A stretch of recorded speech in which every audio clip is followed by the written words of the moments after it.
Hey everyone, welcome to another video of AAA Maths. The today's topic of mathematics based mensuration. Exactly, guys. I've already discussed about 2D shapes formula, and the second one is 3D shapes formula. And this video is the shortest video yet the last video of this topic. Without any further ado, let's start today's topic. So here we will talk about additional shape transformations. So before that, let me tell you guys, for this video you have to watch the first two videos, therefore mensuration of 2D shapes and mensuration 3D shapes formula. So for this video you have to definitely watch those two videos. So let's start. So the additional shape transformations. So here the first question is, what if we cut one side of cylinder? Exactly, what if we cut one side of cylinder? So this is the raw cylinder and then cutting in progress. Here the user is cutting and this is what we get in return. So what we call this shape, it's a rectangle. Okay, so this is the length of the rectangle and this is the breadth of the rectangle. What can we determine from here? We can determine three things here. First is the vertical height of the cylinder, and the vertical height of the cylinder equals to the length of the rectangle. The second is the outer circle, so circumference of the cylinder equals to the breadth of the rectangle, and the curved surface area of the cylinder equals to the rectangle's area. So hope you guys are clear. Now the second point. Now what if we join two ends of a sector together? What if we join two ends of a sector together? So let's see what it is. So here this is the sector and then the user is joining the two ends of the sector and then this is what we get in return. So this shape is mainly nothing but a cone. Yeah. Then from here what can we determine? This is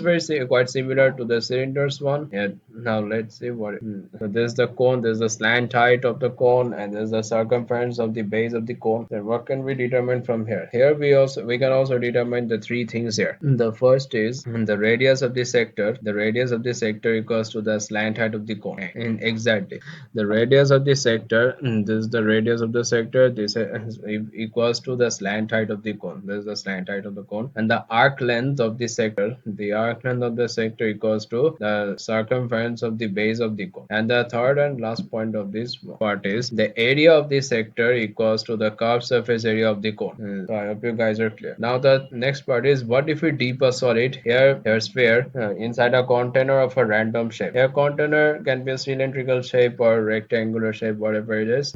So but for this scenario we are using the cylindrical shape now when filled with liquid. Here we have taken a small sphere and this is the cylindrical can filled with water. Now after dipping the sphere inside in the water, so this is what we get in return. Now that the solid is dipped inside the liquid, the water level rises up.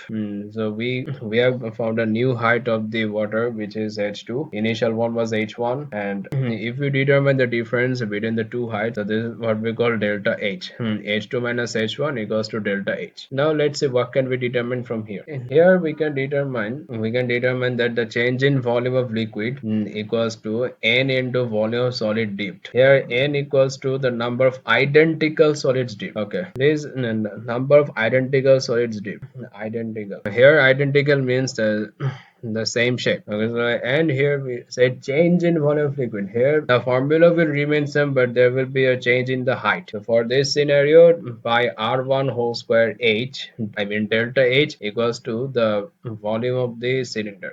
Sorry, volume of the sphere. Here 4/3 of pi r2 whole cube, r2 cube. And here I haven't put any digit because we have just did one sphere inside the liquid. So and if you drop a second liquid inside the water, then you have to multiply by 2. If 3, then multiply by 3.